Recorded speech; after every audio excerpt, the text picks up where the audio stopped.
College football is back, and so are the college football apostles. I'm your boy, George Wrighster, former NFL player, former college football player, college football analyst, with my man, Mr. Ralph Amsden, who covers prep sports, college sports as well. And we got to talk today about a lot of things. There have been fights at games, parents, sons. Dave Portnoy, is he banned from Ohio State? Nike versus Adidas, and so much more from week one of college football. Ralph, are you ready to go? Been ready. Longest off season of all time. Let's get to the football. Yes. And you guys, make sure that you like, subscribe, get notifications, tell a friend about the show, and most importantly, be one of us because it's great content coming out every single week. And how we're going to work today is on Tuesdays, it'll be me and Ralph, and he'll tee up the topics, and then we will go at it. Ralph, what do we all have today? Well, I have a question for you.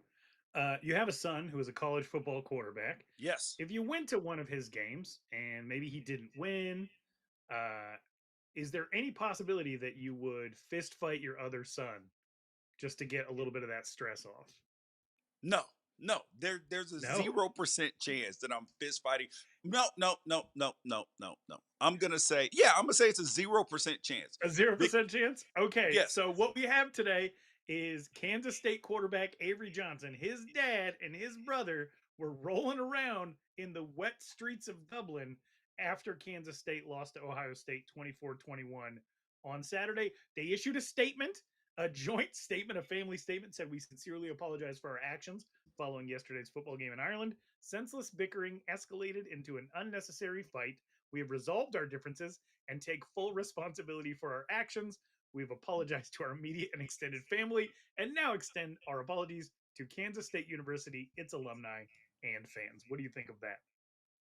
Oh, dude, that is an absolute disaster, bro. That is a disaster for the family. It's a disaster for everybody involved. There literally are no winners in this situation. But I'm gonna tell you this, and I've told my sons this, is that I love you. I'm your dad, and I got your back at all times. But if you ever cross certain lines, I will put you down, son. I will put you down. And I think that as a dad, sometimes you gotta let the like. I remember when I was like 17 years old, big, strong, I'm taller than my pops, getting ready to go to Oregon, and and I was with my boy TK, and my dad, mind you, my dad never, like, we never got in physical altercations or anything. And this day he was so mad, I don't even remember why. I came in the house, he grabbed me, he teleported from the kitchen to in front of me, grabbed me by my neck, picked me up off my feet. And I remember balling my fist up like, man, I'm finna whoop on him. And then I looked at my best friend TK, and he turned his back on me. Like he wasn't even finna help me. And mind you, my pops was the dude you didn't really want to mess with too often. And it was a situation where he was not going to like back down. So then I unballed my fist and I just took it because at that point in time there was nothing. There was nothing that I was going to be able to do to solve the situation. And I believe that at some point in time, teenage boys, they always think that they can beat up their dad, that they are, rough and tough. And sometimes as a dad, you got to let them know that my dad's strength outrules your kid's strength. And if you're the Yeah, kid, you can't go so far to where you can't come back. Because if you do certain things to your dad, there's no coming back from it. None. I none. how much do you think Avery Johnson's brother actually contributed to this joint statement that they released? Mm, Probably none. None, because he was the person on the bottom of the deal. Dad had that forearm in his neck. That's what I'm saying, man. Son just gotta take the L and stay humbled and be like, hey, listen, we ain't gonna let this happen again. But it's gonna take a while for the son to like for his ego to get unbruised. Oh, absolutely. My reaction to this was I just looked to see if we had any Johnsons in my family tree because that's about how every single one of my family gatherings ends. Are you That's when, serious? oh yeah, that's when you know it's time to go home. Yeah, for sure. On my dad's side, like he gets that side of the family gets all the barbecue holidays, and so that's how our barbecues end with somebody rolling around and then some frustration and but no joint statements. No one's issuing any So you statements. We guys just are the statistics that most family gatherings end up in a that those are the days that you have the most domestic violence type incidents. So you guys are the statistic. yeah. I mean, we also don't like we don't discriminate. Like we'll get down on a Wednesday or a Tuesday if we have to, but for the most part, it's that Monday holiday, 3-day weekend. We like to end it with a bang. So shout out to Avery Johnson. Shout out to his family. You guys are welcome at the cookout anytime because you'll fit right in. Next up, next up, we have the actual results of the game, and I got two questions for you. Number one, were you impressed with Iowa State in that sloppy win in Dublin? And number two, what is Avery Johnson? Is he a quarterback? Because there's been a lot of discourse about that. All right. So Iowa State, first of all, I was anytime you get a win, it's good, right? And they were playing what we believe is a good football team. And now about I think at halftime I tweeted, I'm regretting picking Kansas State to win the Big 12. And after the game, I still regret picking Kansas State to win the Big 12. Now, granted, they can have it is the beginning of the season. They can still win the Big 12. They still have a lot of season in front of them. So I'm trying not to overreact, Ralph. But everything in me wants to overreact. But I was impressed with Iowa State because Iowa State, they lined it up and was like, we're checking chin straps. We are going to make sure that your chin straps are buckled up tight. We are going to make sure that you are ready to play real football. They ran the ball 46 times, Ralph. 46 for only 130 yards. Do you realize the level of commitment that is when you when you run the football at that level? They got 45 of those rushing yards from Carson Hansen in that first drive of the fourth quarter. And maybe they should have been going to him more often, but they did win. The score is deceptive. They could have had another touchdown before the end of the game. They missed a field goal. This might have actually been a dominant Iowa State win, even though I didn't Yeah. think Kansas State looked terrible. I thought they just didn't take enough deep shots. The two times they did, it really worked out. Yeah, I thought their defense looked good. I mean, because they did a good job of stopping Iowa State. Granted, the field wasn't perfect, but here's the thing. This is why stats are deceptive. Avery Johnson finishes the game 21 for 30 for 273 and two touchdowns. If you just look at the stat sheet, how are you going to argue with that? And another 8 rushes for 21 yards and a touchdown. He looked the most natural on that rushing touchdown. Not That's to add fuel to the fire, he looks yeah. good when he's running the ball. But that's the trouble with stats sometimes is that now we're sitting here wondering and debating about Avery Johnson as a quarterback. Obviously the kid's a quarterback, but a lot of those yards came on that 65-yard touchdown to Bradley, and then the what was it, a 37-yard touchdown to Jace Brown, because those were off of like Busting not trick coverage. plays, but they were double move type plays to where, like fake pump, and then the guys were wide open. So I get so on one hand you're sitting there like, okay, 100 of his yards came from those types of plays, and then they had another big play I think as well.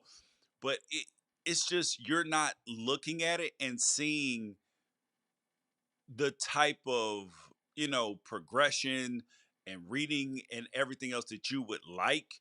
However, they are going to have success against other teams because they're not going to be able to stop him running the football and being an athlete and being doing a lot of RPO stuff. And I think that that's where he's going to thrive and they have success. So what does he need to do to break the narrative that he's not a quarterback? Or does he just embrace it and ball out at the college level, run the ball more? Man, you can't pay attention to narratives, dude. It's what people want to talk about and the thing that's fun for them. So you got to just let them roll with whatever you want them, whatever they want to roll with, and you just concentrate on being good at football. Well, the result of this game has resulted in already we got controversy, even though only a few teams have played. I want to read you one of your own tweets. This is from at George Wrighster on X, the Everything app. Am I the only person consistently frustrated with ESPN's FPI's clear SEC lean? This is exactly why the SEC wants it included in the College Football Playoff Committee guidance. 12 SEC teams ranked in the top 25, and Kansas State is 10 spots above Iowa State, who beat them. Can't, and I know that results later on in the season, week 10, week 11, like if a 1-win team beats an 8-win team, then no, the 1-win team should not be ranked above the 8-win team. However, when it is the first game of the season, how can we argue? How can we argue? Iowa State should be ranked in front of Kansas State. They beat them. However, the ESPN FPI ridiculously says the other thing. And think about this. Let's go back to last season. Ralph, the fourth and fifth teams in the season in FPI at the end of the season were Alabama and Ole Miss. They were in front of Penn State, Georgia, and Oregon. What are we talking about? And then you had USC at 7-6, ranked in front of Arizona State. Arizona State, Michigan. Michigan, who beat them and beat Ohio State and Alabama. What are we talking about? This is so ridiculously flawed that we can't even take it seriously. However, the College Football Playoff Committee is supposed to take it seriously. Yeah, I mean, it feels like the FPI does not feel super scientific. It feels like one person's opinion. Like if we lined basically what they're saying is if we line Kansas State and Iowa State up 10 times, Kansas State's winning 7 of them, but that's not what I saw in that game. No. Also, the result is the result. I mean, would it have mattered? I wonder if it would have mattered more if that last touchdown had been allowed and you have instead of a 3-point win, you have a 10-point win. It wouldn't have Does that? mattered, bro. I wonder if that's even factored in. I don't know. It's frustrating. I tend to not pay too much attention to it, and I think you're doing the whole Paul Revere thing, going from town to town, shouting that like we don't want this to matter. If it's going to exist, fine, but it shouldn't matter, and I do agree with you there. Yep. So let's move on to the FPI formula is busted for sure. Let's move on to something else that seems to be busted at this current time. Let's talk about Stanford football, which found a way to lose to Hawaii in Frank Reich's interim coaching debut. His interim might last 1 week if they're not careful. What did you think of Stanford dropping a game to Hawaii? Okay, on one hand, it didn't seem plausible or possible at first, right? It didn't, because we know that Stanford's down. But you know what? It wasn't until after that I realized how bad that it's been. Now, mind you, we've been talking about the fall of intellectual brutality for a while, but it didn't really feel like as long as it had. They have not won more than 4 games since 2018, Ralph. More than 4. And they haven't won more than 3 since like 2021. So this has been a disaster. A disaster. This is not even a serviceable football program right now. And honestly, I don't even think that there's anything Frank Reich can help losing to Hawaii, but he can't help what he inherited on this roster. This feels like Andrew Luck doing him a solid because he was out of work and he quit on him when he was there. Okay, so obviously Stanford has talent. anybody who follows the recruiting rankings, you know that some of the best high school football players in America are still at Stanford, even with Yes. the guys they lost in the portal like David Bailey. Once there was that turnover at head coach with Troy Taylor. The one thing you'd figure is these guys aren't going to go out there and beat themselves. But seventh year Stanford defensive lineman Clay Patterson decided to do a 15-second long TikTok dance that Oh got my hit in God. with a 15-yard unsportsmanlike penalty, and then Hawaii scores a touchdown on the next play to take a 14-13 lead into halftime. If it really feels like with that and the two Bengal Branson interceptions in the fourth quarter, Stanford beat themselves. What I don't expect is for Stanford to look stupid out on the field. These are supposed to be the nerds. Yes. See, and and remember when it felt like Ben Branson didn't get a fair shake at Oregon State? There were people that thought that. Well, he wasn't very good in this game either. And and it was weird because I felt better about Hawaii and their future after this game. And I felt worse about Stanford because I looked at their schedule. I was like, where can we find a win? And why should Notre Dame keep playing them? That's what I thought because they played BYU. That should be a loss. I mean, obviously, transitive property don't apply, but I mean, I guess the only possible win that I can find because they got Florida State, Miami, Pitt, North Carolina, Cal, Notre Dame, maybe Cal or San Jose State. Those look like the only possible wins on the schedule. All right, well, let's move on to another team that you were high on going into the season. I have a question for you. How worried are you about your UNLV running Rebels after they had to have a little bit of a second half comeback to beat Idaho State? I panic meter is at 10. My panic meter is at 10 on UNLV. And I know you're not supposed to overreact, but how am I not supposed to overreact to you damn near losing a game to Idaho State? That's the issue. And it's not like it was where you had a bunch of turnovers and people were fumbling all over the place. No, you only lost one fumble and you didn't throw an interception.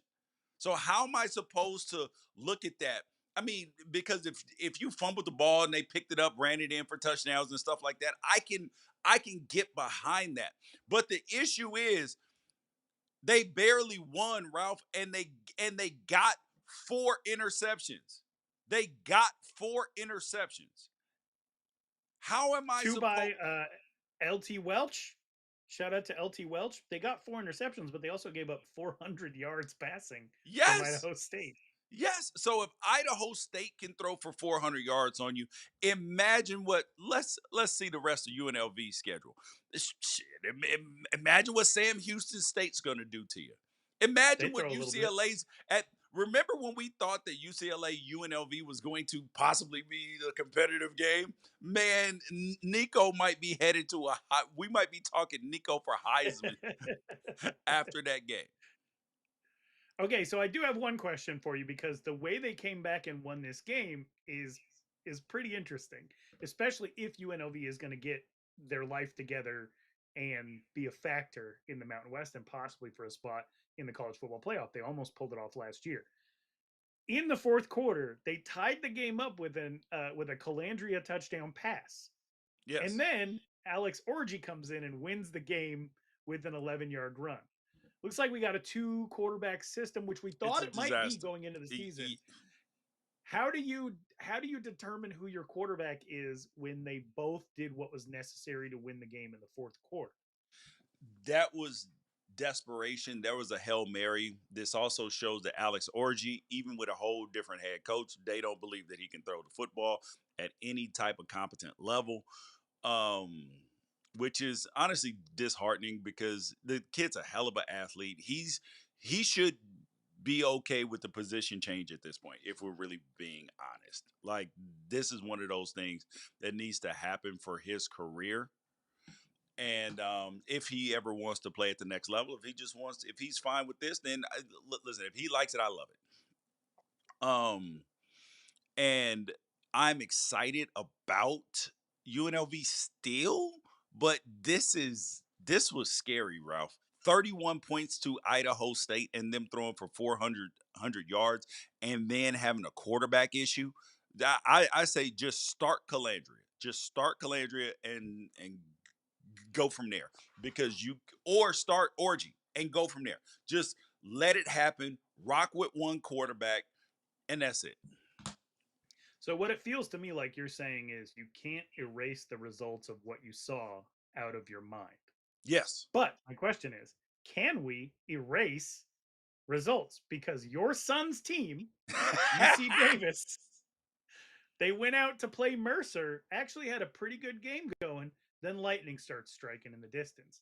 And In it the doesn't fourth stop. quarter, it's like 7 minutes to go. Yeah. And they decide this game is over.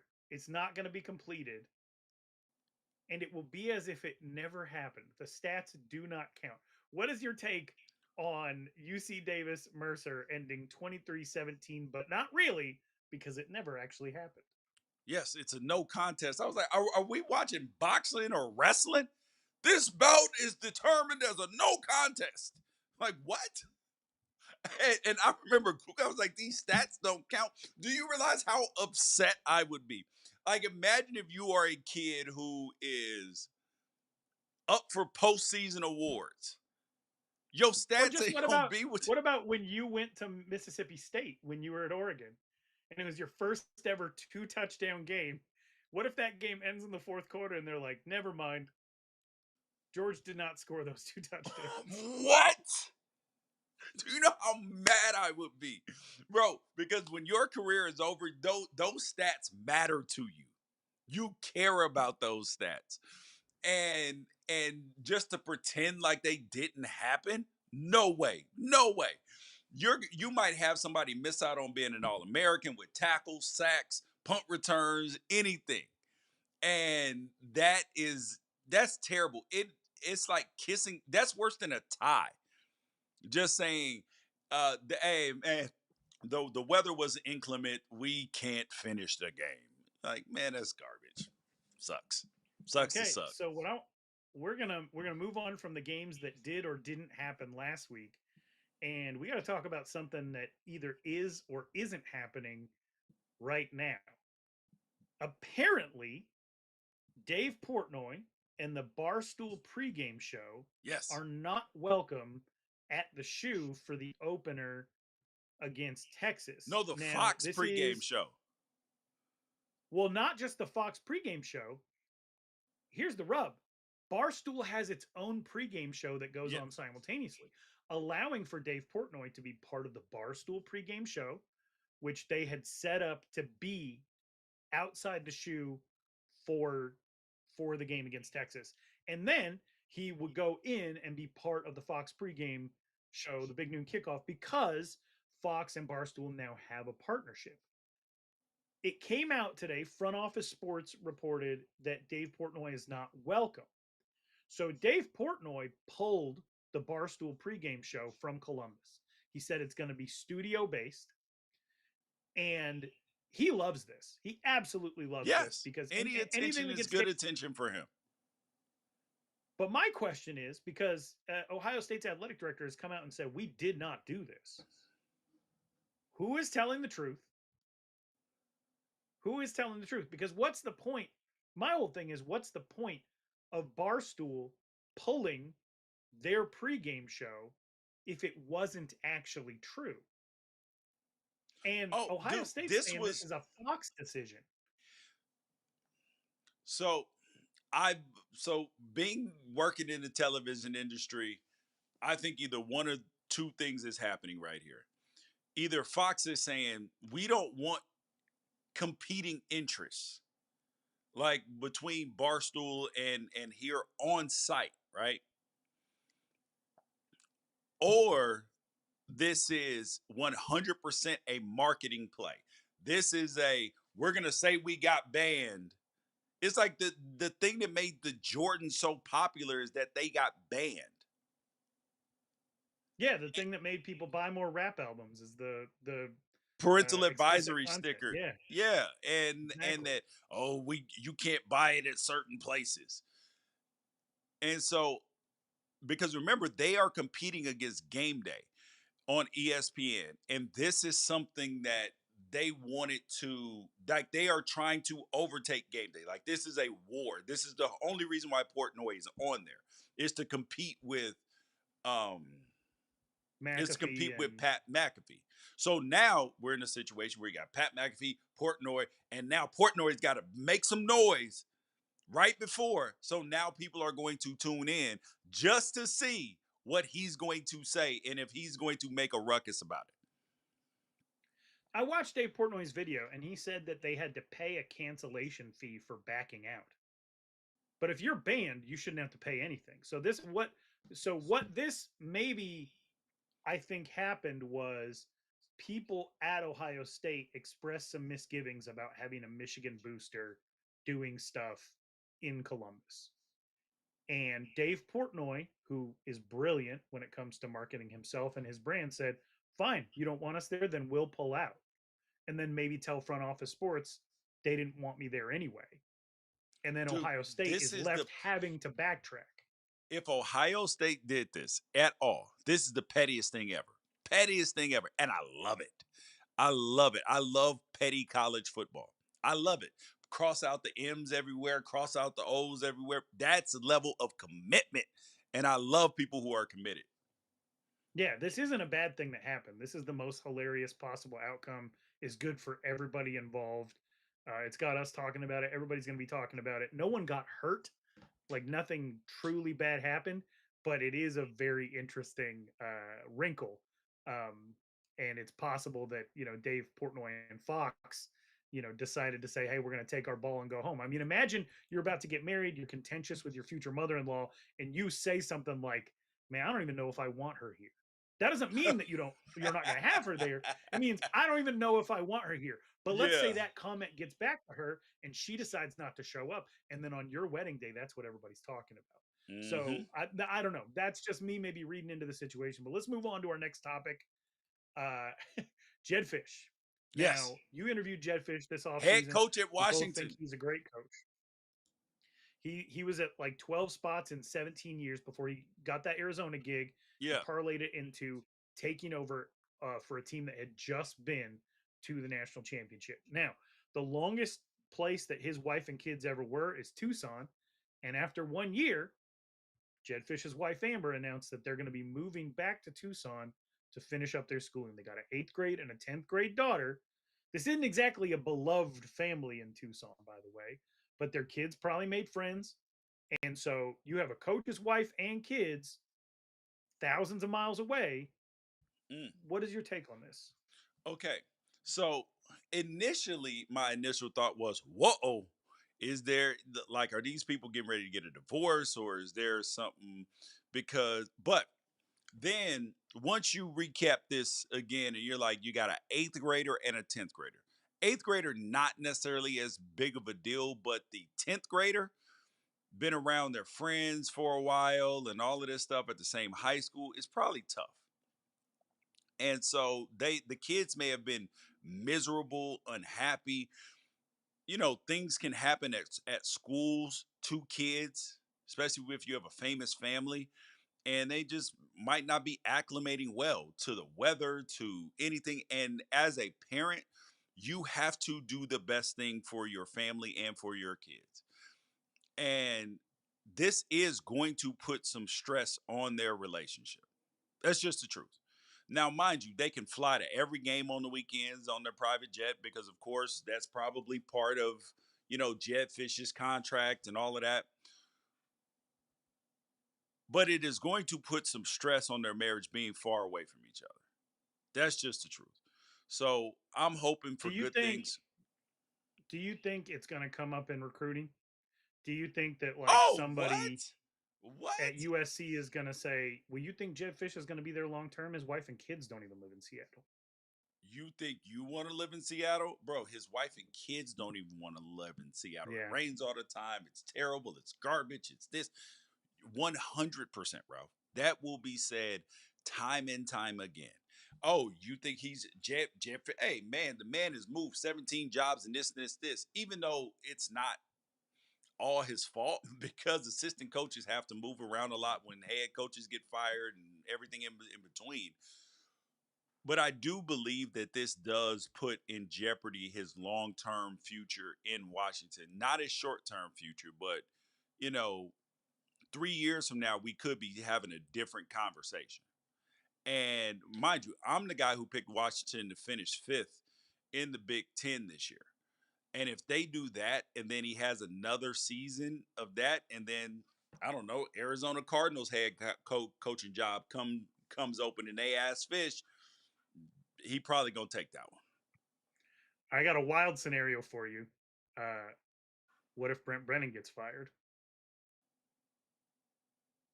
At Arizona, man, if listen, if Brennan gets okay, so for anybody who doesn't know the history, so when Jedd left and went to Washington, San Jose State's head coach went down to Arizona. There was issues about money and this and that.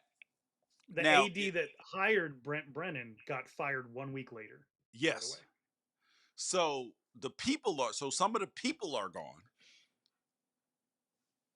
If Brent Brennan gets fired, and I mean Arizona can't pay him what he's making at Washington, can they? no, but if his wife and kids are there, it's just an interesting.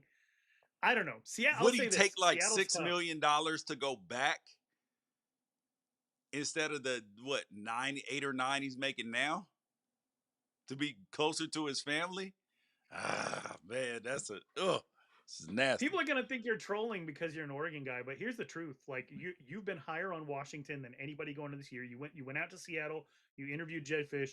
I'll say this: I got a son who is a Washington fan. I got a son who wants to move to Seattle as soon as he's finished with high school. And everybody tells him the same thing. I had a really good friend who had 5 kids, moved out to Seattle for his dream job, and seasonal affective disorder started whooping people's butt out there. They had to leave. Seattle reminds me of cilantro. Some people are just genetically predisposed to think it tastes like soap, and for some people, it makes street tacos the most delightful food on earth. So I would say that like I don't think you're rooting against. I don't think you're rooting for things to fall apart in Seattle, but it's just the reality of the situation. It's unique. I'm an Arizona State guy. Herm Edwards did the first couple of years in Tempe without his family being there with him, and it's an interesting setup to say the least. Let's move on to sunny Los Angeles, California, where you are based, and talk about another head coach that you got to sit down with and interview this summer. And all these interviews are available on unafraidshow.com, Unafraid Show on YouTube. DeShaun Foster. DeShaun Foster has decided to pick a fight with the LA media, not letting them film and not letting them interview players. The pushback from the media is we got to do our job and we want to spread the gospel of UCLA. DeShaun Foster's stance is winning will spread the gospel. If I was an opposing coach, I'd just be able to watch practice footage and beat us. So who is right, DeShaun Foster or the media? Both are right. So DeShaun Foster is right for being upset that the media was posting, clips of them at practice that he didn't feel like they should be posting, right? Like if he felt like that they were showing too much action or this or that, because you have to be very, very careful about things that you show at practice. Everybody knows this. If you go at practice, that you cannot film, especially like team drills and stuff like that, like individual stuff, nobody cares. And so that's the big thing. But now on the other hand, UCLA spent all off season marketing, right? Like trying to get more interest in it. And the media does need to, like, you do need the media because the hotter your program is, the cooler that you are, the more recruits are going to want to go there. And so I think it's a double edged sword because he's trying to get ready for the season, trying to keep his team focused, feeling pressure, wants to do well. He's mad at the media for doing that, and I think that this was a from a guy that I believe is doing a really good job. Believe that this was a mistake to totally box out the media because you do want your players, especially if you want, Quasi Gilmer to be possibly a Bolitnikov guy, you need some press. So it's a combination of press, but then he also might know his team, and he feels like, yo, we getting a little too Hollywood right now. We got to stay locked in. So he could be right if he's taking the temperature of his team and seeing that they need a media blackout right now because they feeling themselves too much. Well, speaking of media versus a coach, we did have a settlement between Northwestern and Pat Fitzgerald, who was there for a very long time. His defensive coordinator, David Braun, took the program over a couple of years ago after he was fired for not. He was fired because there was hazing in the program. No one is arguing that there was not hazing in the program. Not even Pat Fitzgerald is saying there was not Yeah, hazing in the program. What he's saying is, I found out when everybody else found out. I would have loved the opportunity to address this. I'm as disappointed as anyone. That doesn't represent me. Northwestern is forced to come out saying, like, we actually never got anybody to say that Pat Fitzgerald knew. Therefore, he probably didn't know, or at least we can't prove it. So, we're sorry and we wish him the best. Not very often it comes out that, the team is like, oops.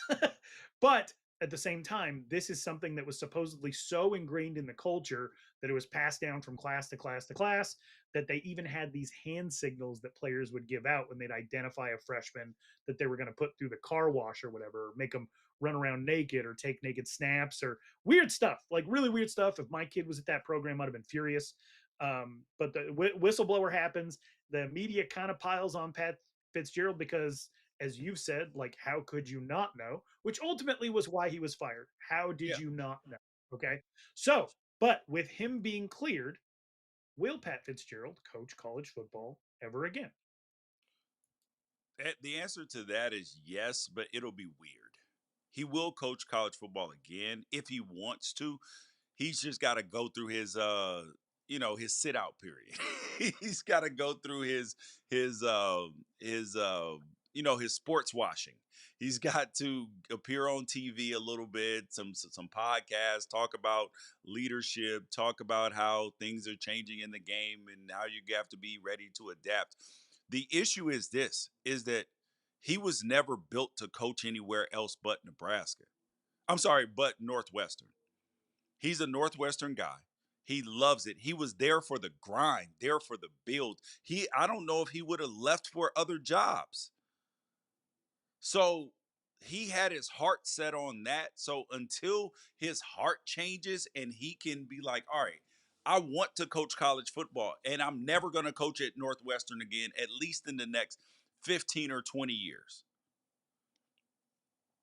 Once he can get past that, if he can go somewhere else, run a good program, and have success, let's say he went to, like, I don't know, Oklahoma or Oklahoma State. Let's say he went to As Oklahoma State like because an that's probably a job he can. assistant? Well, if he would start out as an assistant and then end up as a head coach, do a good job for like 7, 8 years, and then this is Mm. 10 years from now, right? He runs a clean program, everything, and Northwestern is down and out. So they go back to their boy Pat Fitzgerald. He's like, I'm gonna run it. He's a no nonsense candidate this time. No, I'm controlling everything in the program. Won't let you guys down again. All that stuff. Then yes, he could possibly get back to Northwestern. There's a path to that, being that the results were the results of this investigation. But I refuse to believe that this man had no idea. I do believe that Pat Fitzgerald knew that there was hazing going on. I don't necessarily believe that he knew to the extent of what was going on. Because coaches know that there's hazing stuff that goes on, but they don't always know the extent of things. And then things escalate as there's no when there's no supervision over it. So they were essentially ordering code reds, like A Few Good Men. And when I was in college and when I was in the NFL, there was hazing going on. There was naked hazing going on at one place I was at. And I'm not going to get everybody in trouble, but we did this thing called a record race. Okay, you are butt naked with a jock strap on. Well, I guess you're not butt naked then. And we're in a relay race that is set up cones and there's water and everything else. and you have to put a record, a vinyl record in your butt cheeks. And you run around through the obstacle course. And then when you get back to pass it to the next person, you have to pass it through your butt cheek to butt cheek. Did you win? I don't remember. I just remember being like, I'll go first. The way I didn't have to get a used butt record. Setting records. All right. Amazing. Amazing segue. Don't know how to get out of this one, but I do have a question for you. I'll rank these on a scale of 1 to 10. I'm going to give you 3 names, and you tell me in 5 years the likelihood that they will be a college football head coach. Number 1, Pat Fitzgerald. Oh, in the next 5 years, Yes. I'll give it a 5. Actually, Okay. yeah. I'll give it a 5 because he's got to go be an assistant first, and then have some good things happen to him, success and everything else there. So that could not work out. So I'll give it a 5. 2013 national champion and all-time golden parachute receiver Jimbo Fisher. Oh, that's about a 7.5. But it's just a matter of where. He may have to go to like Youngstown State or something.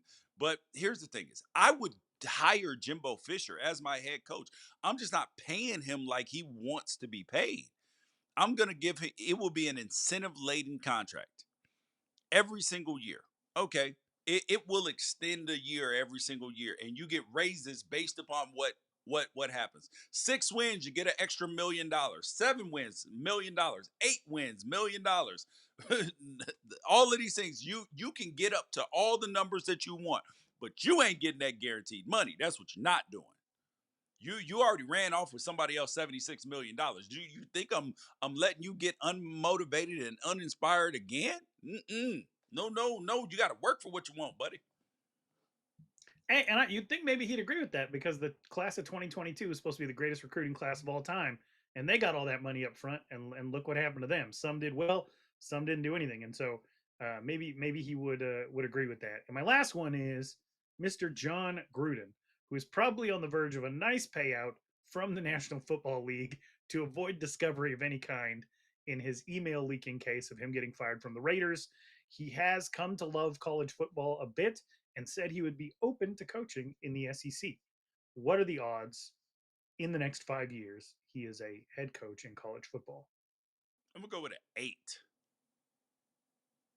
8, because he has sports washed himself with the interviews, still with the quarterbacks, and then, hey, send me your gear, I'll wear your gear, let's pump up your team.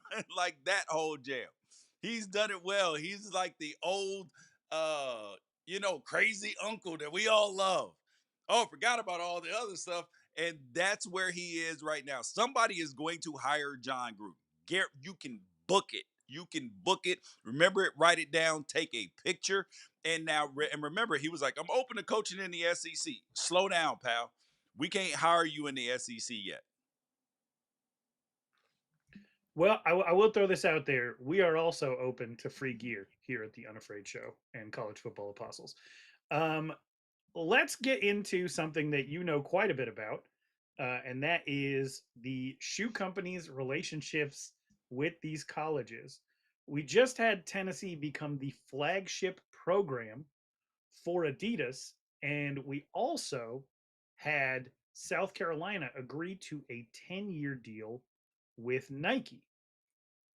What do you think the effect will be on these programs? Because we know 17, 18-year-old kids actually make some of their decisions based on how they're going to look and the gear they're going to wear. Debo Samuel just did an interview on Pardon My Take where he said he didn't go to Georgia because he didn't like black socks with black shoes.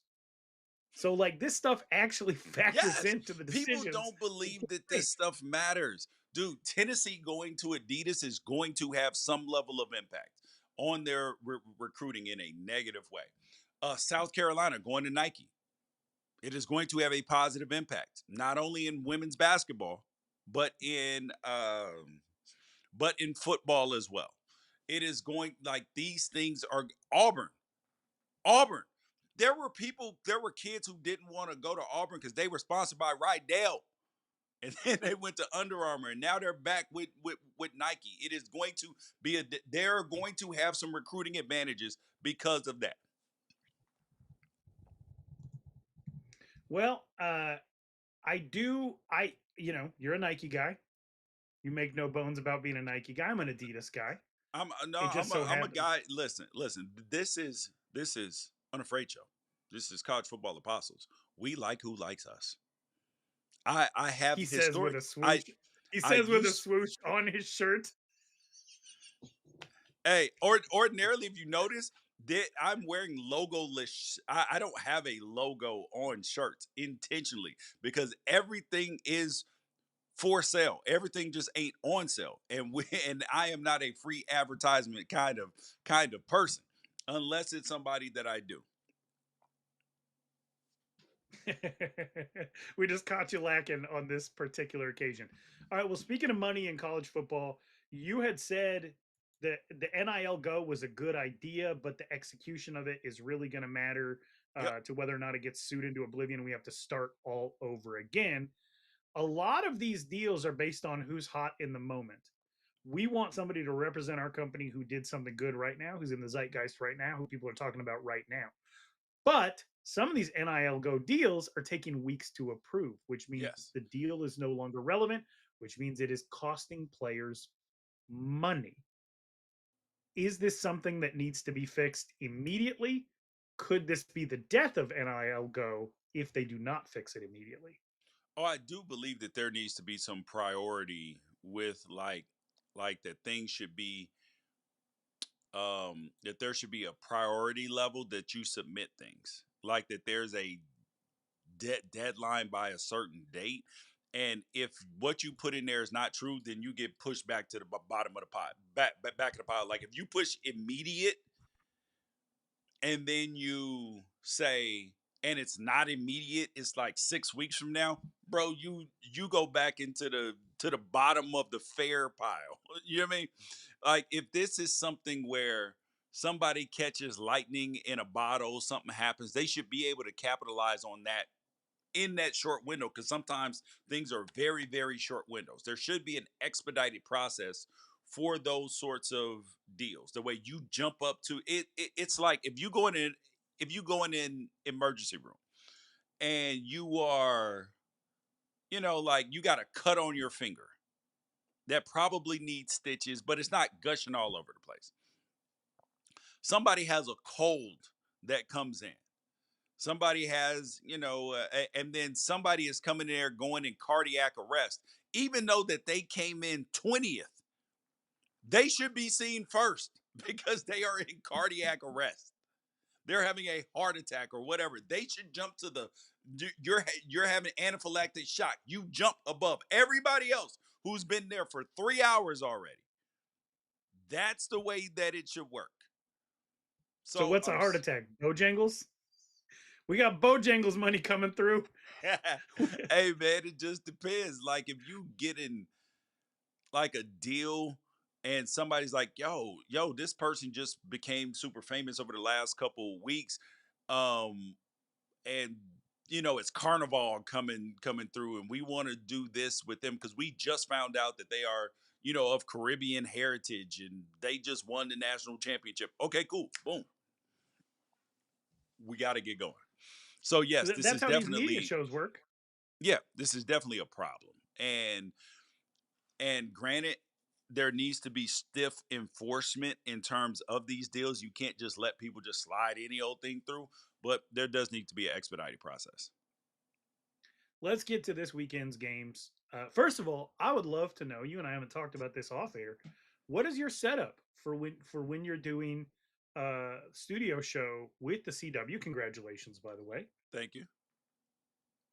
So what is your set? Is just college football on all around all day while you're in studio? You got I a don't suit know and yet. tie on? I don't know What's the yet. I will situation? find out next weekend. I will find out next weekend. I am juiced, bro.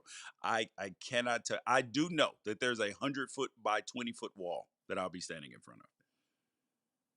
Ooh.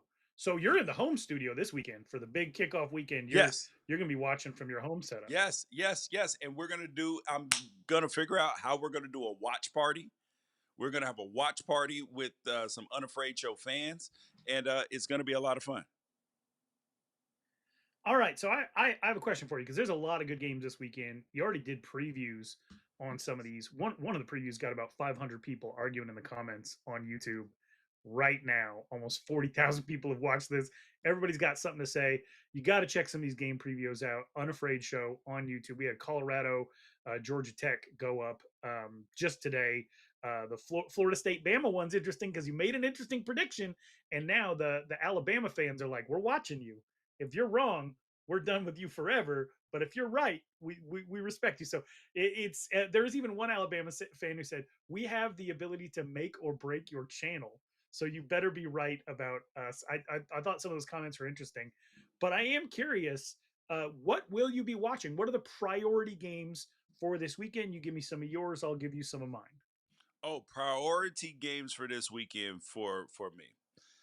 Um, Oregon, Montana State's at the top of the list. No. Homer. No. Hey, I'm On gonna a be watching some Big Sky versus Arizona State as well, so I get it. okay. So I do want to watch on Thursday Boise State, South Florida, because that's an interesting game. Obviously Texas, Ohio State, Syracuse, Tennessee, Alabama, Florida State, LSU, Clemson. Oh, I got my eye on that one. That is numero uno on the list. And then Virginia Tech, South Carolina, and Notre Dame, Miami. Tell the people why LSU Clemson is numero uno on your list and not the number one versus number three team in the country in Texas, Ohio State. Because, dude, Clemson is a team that I have picked to win the national championship. It is. And Yeah. and there are people who like this is one of them SEC ACC games that is going to be a big deal, and I need to see what happens in this game. Need to. So you and I had the chance to go to Clemson to meet with Dabo. You got to go down the slide. I airballed a few 3-pointers in front of Dabo. It was a good time, but we left that place and we kind of gave each other a look. And we've been saying Yes. some things publicly, and people have been accusing us of drinking the Kool-Aid. And I just want to say, yes. Yes, I drank the Kool-Aid. Yes, I we have been drank the Kool-Aid drinking the Kool-Aid by the gallon. because the Kool-Aid it is rooted in substance. Because there is a thing, and particularly for this season, I think that all the stars have aligned for them. They have obviously great head coach, third year quarterback, really good wide receivers. Their O line is young, but they've been in their program for a while. Their defensive line might be the best in college football. Tom Allen's a good defensive coordinator. Things are like it's one of those things where like Yeah. everything has come together. Just like Penn State, everything has come together for Penn State Yeah. for this to be a special season. Now, whether it happens or not, it's a whole different story. And Avion Terrell, he probably could lock down your number one wide receiver. Probably. And Not every Brian wide receiver in the Brian country. Kelly, and this is a huge game for Brian Kelly on LSU side too, bro. Like you can't deny that this is a make or break game for him for this season. Every person before him in my lifetime or in my college football memory has a natty at LSU. He's going into year 4. He hasn't won an opening game yet. This game matters so much. It's going to be so much fun. One that I've got my eye on that maybe might kind of be off the radar a little bit, and you actually already have touched on this in other videos we've done, is on Sunday. Virginia Tech is taking on South Carolina at the Yes. Mercedes-Benz Dome in Atlanta. Um, and Virginia Tech is basically after Frank Beamer. Every single year that goes by, it makes Frank Beamer look like one of the greatest coaches of all time, which we know he is. Yes, for But sure. Virginia Tech's been struggling, and then South Carolina has this college football playoff hype and a lot of it. And Virginia Tech, they only lost 2 games last year by more than 10 points, and it was to really, really tough teams like Clemson. So I think South Carolina probably got to come out and look good in that game. And then the other one, which you touched on, which kicks off our season for week 1 on Thursday, is Boise State was in the college football playoff. Now they got to go out to USF with no Ashton Genty. So, Yep. and then Syracuse, Tennessee. I cannot stress enough how impressed I am with Fran Brown. But NC State opened that season against Tennessee last year and got beat. If that game had one more quarter, it might have been a triple-digit win for Tennessee. So for the ACC to positively be represented against Tennessee, I think is really, really important. But Tennessee's got a lot of questions to answer too, with Joey Aguiar at quarterback and everything like that. So just a fantastic weekend of football, which means that it is time to get to your 5 picks that you're standing on business with against the spread for week 1. Mm-hmm. So Okay, so you want I me am to intro these excited. games, or you want to take it? No, go ahead. Intro them for me. Okay, so the first game that we're going to talk about is being played at Hard Rock Stadium in Miami, Florida, maybe in absolute hellish weather, possibly. And this is number 10 Miami hosting number 6 Notre Dame. The Fighting Irish are currently a 2.5-point favorite, George. I this one is tough for me. Oh, because on one hand, if this is the weather is super bad and this comes down to like a decision making, Mario Cristobal has had some bad clock management situations, and I do believe in what is going on at Notre Dame, but they're breaking in a new defensive line. They're breaking in a new quarterback. Going down there is going to be tough, particularly with the energy at the beginning of the season. I am going to take Miami in this game. Okay, so Miami to cover the 2.5. You might get best of both worlds here. It's possible Notre Dame wins by 1. You never Yes, know. very true. Then you're like, oh, I was right, and I was right. So, all right, let's move on to that second Sunday game that we already brought up. South Carolina is favored by 8 against Virginia Tech. It's being played at the Mercedes-Benz Dome, so no weather in Atlanta, not that far from Miami, but no weather because it's going to be in a dome. Um, a lot of heat on South Carolina right now, but Kyron Drones comes back. His best game of the season was probably his first game of the year last year. Does Virginia Tech even have a shot in this game? South Carolina currently favored by 8 points. The answer to that is no. South Virginia Tech does not stand a chance in this game. I believe that this is going to end up a wipeout. I'm sorry, I don't believe in what's going. Like I don't trust. Excuse me, not I don't believe in it. I don't trust what's going on at Virginia Tech right now. You and partially because I got sold on Kyron Drones last year. I got sold a bill of goods, That's and my fault. it didn't happen. So I am going to trust South Carolina, even though I don't fully trust South Carolina. They are a team that will lose a game that they are not supposed to lose, but their quarterback is a year older. Um, Shane Beamer is doing a good job over there. They're recruiting much better. And so I'm going to put my faith in the Gamecocks right now. And your guy, Rasul Faison, 25 Oh, year old yes, he's running now back, eligible. just got cleared.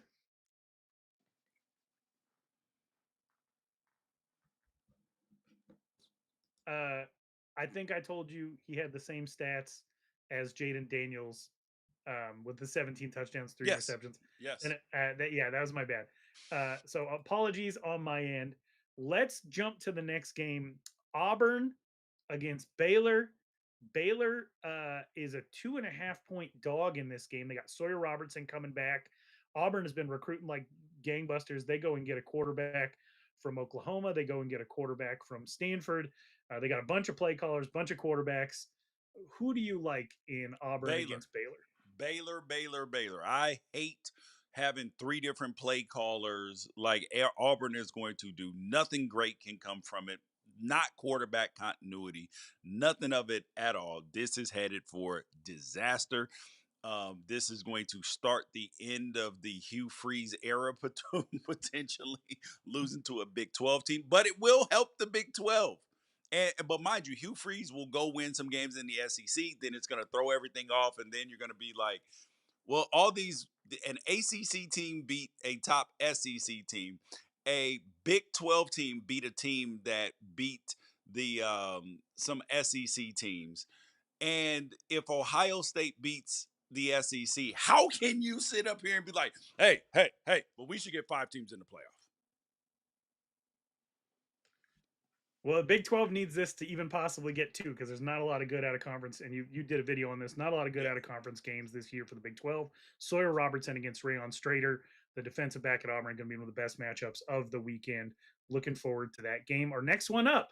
If I feel like I have a good track record on quarterbacks this year. The guy that I'm the champion of is Brendan Sorsby of Cincinnati, and the guy I've always told you to sell on is Dylan Raiola. We have a Nebraska versus Cincinnati game at Arrowhead Stadium where Nebraska is favored by 7. Your guy Josh Pate says Nebraska's going to the college football playoff. Is Nebraska going to cover this 7 points against Cincinnati? We need to drug test Josh Pate first of all. Nebraska's not going to the college football playoff. That is asinine. That is craziness. But they will win this football game though. This is a Jimmy's and Joe's game. This is Nebraska has more talent at most every position. They're just going to lean on them, and they're going to win by 10 points probably. And one thing Matt Rule has been saying publicly that I find very interesting, he loved last year's team, but he did not like them. And they had 12 transfers out of the program before they played in that bowl game. He believes everybody at Nebraska right now is there because they want to be there. Let's get to your lock of the week. Lock it up. We actually have TCU favored by 3 going to North Carolina in Bill Belichick's debut as a head coach. TCU drew Dion in his debut as a Power 5 head coach. Now they get the greatest of all time in his debut at the Jordan branded baby blue school out there in Durham. Chapel Hill, actually. Duke fans are not going to like that. North Carolina fans are not going to like that either. I live in North Carolina. I should know better. But TCU is favored by 3. Are they going to beat UNC and cover this spread? Nope. UNC is going to take this football game. Bill Belichick wins his opener. This is a case of there's a lot of book available on Sonny Dykes and TCU. There's not a lot available on North Carolina, but North Carolina is going to play much better defense than they have in the past. Therefore, they will be better. This will be an unexpected game for a lot of people. UNC wins. Bill Belichick gets his debut win. And you guys, that is College Football Apostles. Today, we will be back next Tuesday. Make sure that you like, subscribe, get notifications, and tell a friend about the show. Peace out.